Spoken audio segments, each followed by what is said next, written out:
성령 충만을 사모하여서 새벽을 깨우러 나오신 우리 대한가족들을 주님의 이름으로 환영하고 축복합니다. 살아계신 하나님 참 감사합니다. 우리 안에 계신 예수 그리스도 십자가 보혈과 부활로 말미암아 우리의 과거, 현재, 미래의 모든 죄를 다 씻어주시니 감사, 찬양, 영광을 돌려드립니다. 그럼에도 불구하고 여전히 우리의 마음에는, 우리의 가정생활 가운데는, 우리의 일터에서의 소음과 빛 때문에는 직분자로서, 사명자로서 주의 교회를 섬기는 그 일에 있어서는 때로 넘어지고 쓰러지며 주의 의를 이루지 못하며 소금과 빛 되지 못하며 죄악 가운데 아파하는 저희들임을 주님 아십니다. 이 죄악된 세상을 살아가기에는 때로 우리가 너무나 무력함을 고백합니다. 살아계신 하나님, 힘으로도 아니 되고 능으로도 아니 되는 그 일을 주의 신으로 오늘 새벽을 깨우는 당신의 자녀들을 성령 충만하게 하셔서 말씀과 기도로 다시 일어나 피 흘리기까지 죄와 싸울 새 힘을 더하여 주시옵소서. 살아계신 하나님, 우리의 죄는 다 사함받았지만 우리가 뿌린 그 죄의 씨앗으로 인해 때로 다윗이 밧세바를 통해 얻은 그 아들을 이름처럼 때로 하나님의 그 치심을 경험하게 됩니다.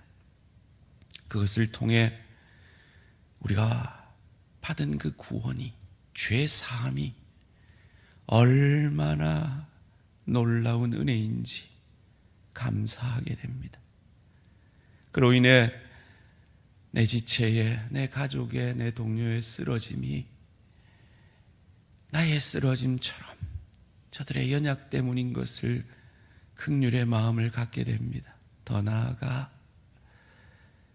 그럼에도 불구하고 우리의 모든 죄를 사하신 주님의 그 은혜를 바라보고 십자가 구원의 그 사랑을 덧입음으로 죄와 싸우되 죽기까지 죄에 대한 저항력을 키워내는 저희들 되어질 수 있도록 복 내려 주시옵소서. 이를 위해 말씀 앞에 겸손히 섭니다.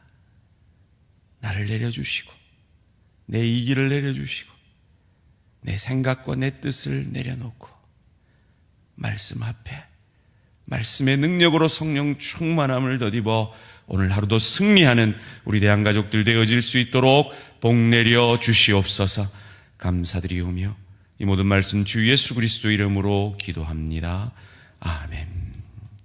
오늘 우리 주신 하나님 말씀 사무엘하 14장 18절에서 33절까지 말씀입니다.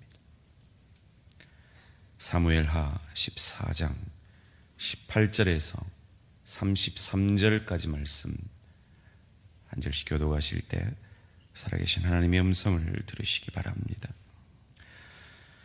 왕이 그 여인에게 대답하여 이르되 바라노니 내가 내게 묻는 것을 내게 숨기지 말라. 여인이 이르되 내 주 왕은 말씀하옵소서. 왕이 이르되 이 모든 일에 요압이 너와 함께 하였느냐 하니 여인이 대답하여 이르되 내 주 왕의 살아계심을 두고 맹세하옵나니 내 주 왕의 말씀을 좌로나 우로나 옮길 자가 없으리이다.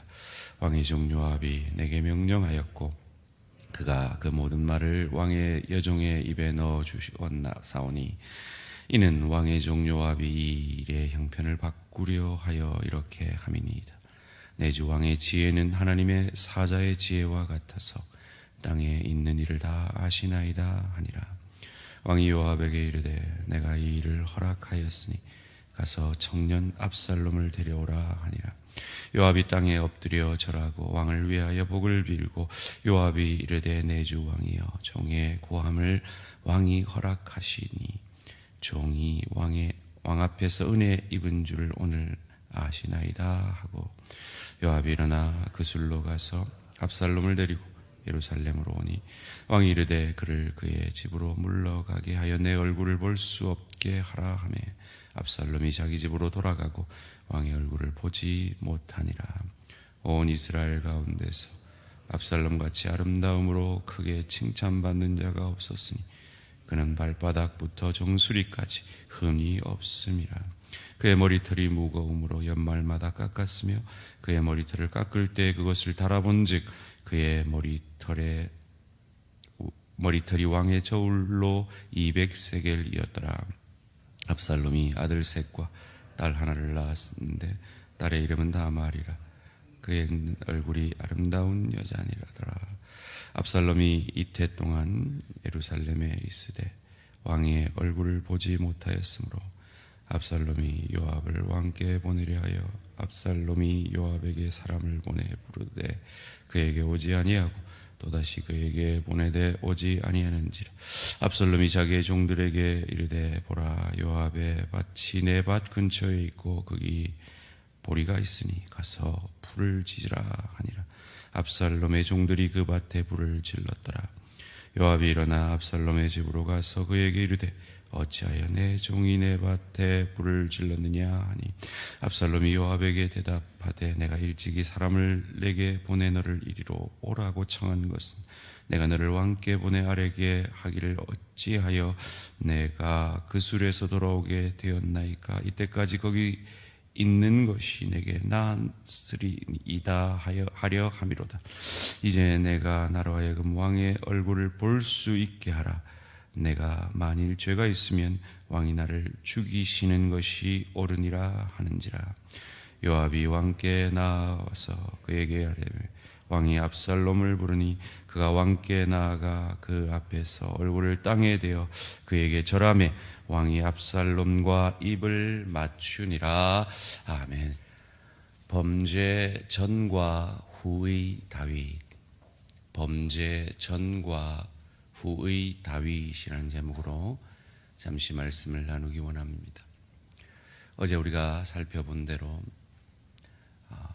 요압이 매수한 그 여인을 통해 그 다윗 왕의 아들들의 그 살인과 그로 인해 압살롬이 목숨의 위험을 받고 있음을 이 여인의 아들들의 이야기를 통해 그 여인의 아들이 결코 죽지 아니하니라 하는 그 다윗의 선포를 통해서 왕의 가정에도 이러하여야 합니다라는 메시지를 요압을 통해 다윗이 받습니다. 그런데 다윗이 눈치를 채죠. 그래서 여인에게 오늘 본문 가운데 묻습니다. 요압이 시켰더냐? 여인이 정직하게 대답합니다. 그러합니다. 그를 통해 오늘 본문 21절에서 다윗이 요압에게 이렇게 말합니다. 왕이 요압에게 이르되 내가 이 일을 허락하였으니 가서 청년 압살롬을 데려오라 하니라. 이 말을 원문으로 보면 청년이 아니라 아이라고도 번역할 수 있습니다. 이 다윗 앞에는 압살롬이 그러하였겠죠. 데려옵니다. 데려오면 다시 직분을 맡기든지 뭔가 힘을 실어줘야 되는데 얼굴도 보지 아니하고 2년 동안이나 압살롬을 방치해두죠. 이에 화가 난 압살롬이 요압을 만나려 합니다. 다시 요압을 통해 왕의 마음을 바꾸려는 것이죠. 그런데 요압이 만나주지 않자 요압의 보리밭에 불을 질러 요압을 화나게 해서 따지러 요압이 자기에게 오게 함으로 요압을 만나게 됩니다. 참 정치적인 사람이죠. 그를 통해서 요압에게 자기의 뜻을 전합니다. 왕이 불러놓고 왜 2년 동안 나를 이렇게 가만 놔두냐고, 차라리 죽이시라 하라고 말합니다. 이에 요압이 다시 다윗에게 말하여 압살롬이 드디어 다윗을 만납니다. 그런데 다윗은 그 어떤 조치도 취하지 아니하고 입 맞춘 것으로 오늘 본문이 끝이 나고, 그로 인해 압살롬은 다윗을 통해 내가 후계자가 되는 것은 어렵겠구나, 아버지를 통해 후계자가 되는 것은 어렵겠구나라고 생각하고 드디어 반역을 4년 동안 치열하게 준비하는 본문이 이어서 나옵니다. 이를 통해서 우리는 무엇을 알 수 있을까요? 범죄 전과 범죄 후의 다윗은 참으로 극명하게 다른 모습을 보이고 있습니다. 분명히 하나님은 다윗의 죄를 용서하셨습니다. 맞습니다. 그럼에도 불구하고 죄라는 것은, 뿌려진 죄의 씨앗은 반드시 열매를 거두게 되어 있습니다. 지금 다윗은 그 후유증을 극심하게 앓고 있습니다. 어떤 모습을 통해서 우리는 알 수 있습니까? 다윗의 우유부단함과 그 어떤 것도 제대로 해내지 못하는 모습을 통해 알 수 있습니다. 암논이 다말을 강간합니다. 천인 공노할 일이죠. 그런데 어떤 조치도 다윗은 취하지 않습니다. 그래서 압살롬이 취하죠. 압살롬이 그의 이복형을 죽입니다. 그런데도 다윗은 어떤 조치도 취하지 않습니다. 압살롬이 피난가 있습니다. 가만히 있습니다. 그래서 그걸 보다 못한 요압이 나서서 압살롬을 데려오게 합니다. 데려와서도 아무것도 하지 않습니다. 가만 놔둡니다. 이것이 답답해서 압살롬이 오히려 왕에게 나옵니다. 아무것도 하지 않고 입만 맞춥니다. 압살롬이 반역을 4년 동안 치밀하게 도모합니다. 그리고는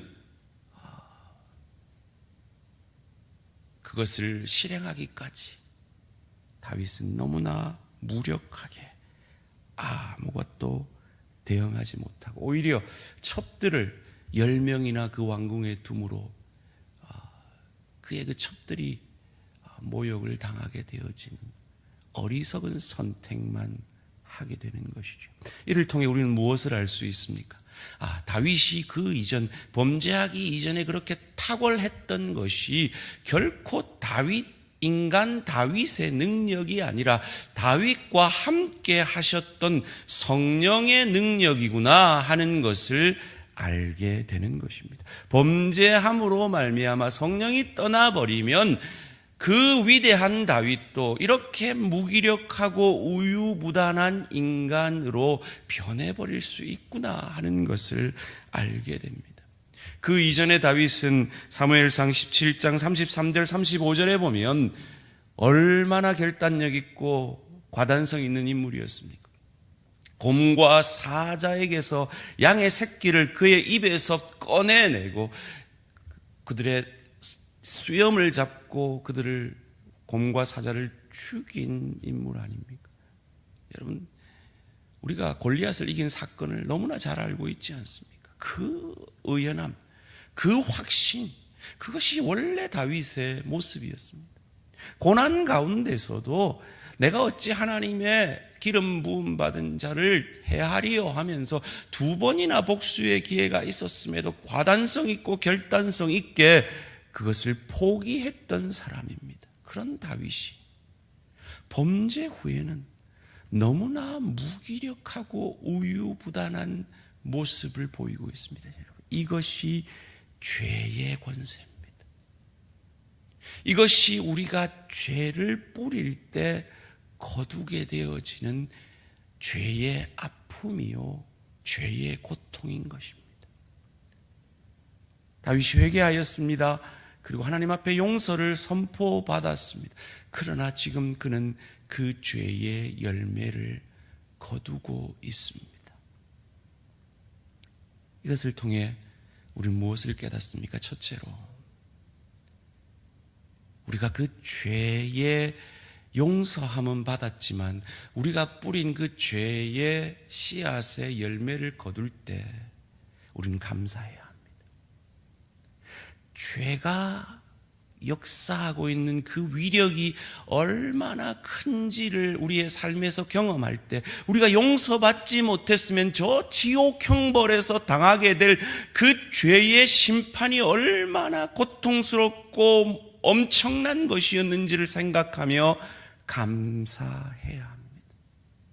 둘째로 다른 이들에게 긍휼의 마음을 가져야 합니다. 죄로 인하여 넘어졌던 이가 다시 일어나는 것 쉬운 일이 아닙니다. 우리는 그렇습니다. 넘어져서 다시 일어나는 것 참으로 어렵습니다.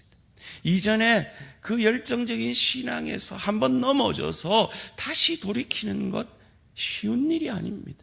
너 왜 그렇게 못해? 하지 말고 내가 그런 것처럼 상대방에게 긍휼의 마음을 가져야 합니다. 다윗은 이것은 한 것 같습니다. 그 죄의 사함에 감사하고 그런 죄로 인하여 넘어진 것에 대한 긍휼의 마음은 가진 것 같습니다. 그것이 그의 삶에서 우유부담함으로 나타난 것이죠. 그러나 긍휼의 마음을 가지는 것과 객긴 독긴이다. 니나 내나 죄인이니까 어쩌겠노? 우리 그냥 이렇게 살아야지. 이런 것과는 다른 겁니다. 긍휼의 마음을 가졌다면, 정말 감사하는 마음을 가졌다면, 세 번째로 죄와 피 흘리기까지 싸워야 합니다. 왜요? 그 죄의 열매는 너무나 고통스러운 것이기 때문입니다. 그것은 내 마음에 깊은 상처를 남깁니다. 그것은 내 가족에게 엄청난 아픔이 될 수도 있습니다. 그것이 내 동료에게 기독교에 대해, 복음에 대해 문을 닫아버리게 하는 것이 될 수도 있습니다. 그것이 내 지체에게 상처를 줄 때 실족하게 할 수도 있는 일이기 때문입니다. 무엇보다 내가 그 뿌린 죄의 씨앗을 감당해내는 것은 참으로 고통스럽습니다. 그러기에, 그것을 알기에 히브리서 12장 4절의 말씀처럼 죄와 싸우되 피 흘리기까지 싸우는, 그리하여 죄의 그 고통을 맛보지 아니하는 저와 우리 모든 성도님들 되시기를 주님의 이름으로 축원합니다. 어찌 싸울 수 있습니까? 스가랴 선지가 스가랴 4장 6절에서 말합니다. 힘으로도 아니 되고 능으로도 아니 되는 이 일을 주의 신으로 가능하다고요. 주의 영으로 가능하다고요. 성령 충만함으로 가능하다고요. 스가랴가 이 고백을 하게 된 배경은 이렇습니다. 성전 건축을 하다가 여러 가지 방해로, 그리고 일상의 분주함으로 이스라엘 백성들이 다 흩어집니다. 스가랴가 그것을 보고 안타까워 이스라엘 백성들을 다시 독려하며 하는 말입니다. 그렇습니다. 우리 힘으로는 못합니다. 그러나 힘으로도 아니 되고 능으로도 아니 되는 그 일을 주의 신이 가능케 하실 겁니다. 독려하는 것입니다.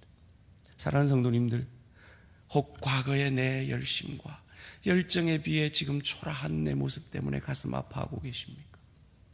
혹 과거에 내가 뿌린 씨앗 때문에 그 열매를 내가 지금 거둠으로 가슴 아파하고 계십니까? 감사하십시오. 그것 그대로 갔으면, 예수 믿지 않고 그 열매 그대로 우리가 먹었으면 우리는 지옥 형벌에서 죽을 수도 없는 고통 가운데 있었을 겁니다. 우리는 그 죄로부터 구원받은 겁니다. 홍치채를 가족을 원망하며 왜 저렇게밖에 안 되나 지적하고 그것 때문에 감사를 잃어버렸습니까? 긍휼의 마음을 가지십시오. 그러나 그것 때문에 타협하지는 마시고 히브리서 말씀처럼 그 죄의 고통이 얼마나 아픈 것인지를 알기에 죄와 싸우되 죽기까지 성령으로 말미암아 나는 죽고 성령이 내 안에 사심으로 그 죄와 싸워 승리함으로 그리스도 예수 닮아 그리스도 예수처럼 가정에서, 일터에서, 주의 교회에서 복의 통로, 은혜의 통로로 쓰임받는 저와 우리 모든 성도님들 되시기를 주님의 이름으로 축원합니다. 살아계신 하나님 감사합니다. 감사합니다. 그 감사로 내 가족을, 내 지체를, 내 동료를 긍휼의 눈으로 바라보게 하시고 죄의 고통이 얼마나 큰 것임을 알기에 성령 충만함으로 오늘 하루도 죄와 싸우게 하시고 죄에 대한 저항력을 우리 가운데 허락하여 주시옵소서. 감사드리오며 이 모든 말씀 주 예수 그리스도 이름으로 기도합니다. 아멘. 하늘에 계신 우리 아버지여, 이름이 거룩히 여김을 받으시오며 나라가 임하시오며 뜻이 하늘에서 이루어진 것 같이 땅에서도 이루어지이다. 오늘 우리에게 일용할 양식을 주시옵고 우리가 우리에게 죄 지은 자를 사하여 준 것 같이 우리 죄를 사하여 주시옵고 우리를 시험에 들게 하지 마시옵고 다만 악에서 구하시옵소서. 나라와 권세와 영광의 아버지께 영원히 있사옵나이다. 아멘. 오늘 하루도 승리하시기 바랍니다.